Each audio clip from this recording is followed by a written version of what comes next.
বন্ধুরা, আমি আজকে একটা নতুন রেসিপি করছি। এই ডালের বড়া দিয়ে নিরামিষ আলু বেগুন দিয়ে ঝোল। হ্যাঁ, তাই জন্য ওই ডালটাকে আমি 3-4 ঘন্টা আগে ভিজিয়ে রেখেছিলাম, মটর ডাল। সেটাকে নুন দিয়ে, কাঁচা লঙ্কা দিয়ে, একটু মিষ্টি দিয়ে এটাকে বেটে নিয়েছি। এর মধ্যে আর কিছু দেইনি, নুন মিষ্টি আর কাঁচা লঙ্কা দিয়ে বেটে শুধু এমনি বড়া করেছি। বড়া করে তারপরে আমি এখন তেলের মধ্যে জিরে ফোড়ন দেবো।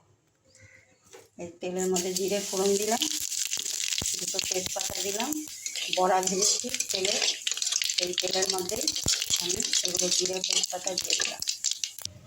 এই আলু বেগুনগুলো এইভাবে কেটেছি, আলু বেগুনগুলো এইভাবে কেটেছি। এখন আমি তেলের মধ্যে দিয়ে দেবো আলু বেগুনগুলো।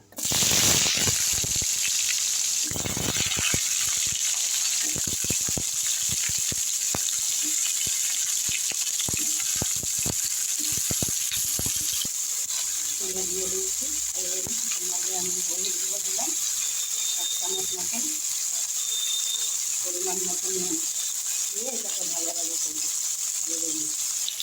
আলু বেগুনটা ভাজা হয়ে গেছে। আমি এর মধ্যে একটু গুঁড়ো মশলা দিচ্ছি। জিরের গুঁড়া একটু বেশি পরিমাণ লাগবে, লঙ্কা একটু পরিমাণ যার যার পরিমাণ মতন দেবেন। আমরা একটু ঝাল কম দিই। আর 1 চামচ হলুদ গুঁড়ো, এগুলো আমি এর মধ্যে দিয়ে দিচ্ছি। দিয়ে একটু জল দিয়ে এটাকে কষাবো। মশলাটা কষানো হয়ে গেছে, আমি এখন জল দিয়ে দেবো।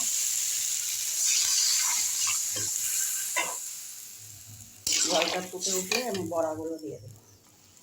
ঝোলটা ফুটে গেছে, আলুটাও সেদ্ধ হয়ে গেছে। আমি এখন এর মধ্যে বড়াগুলো ছেড়ে দেবো।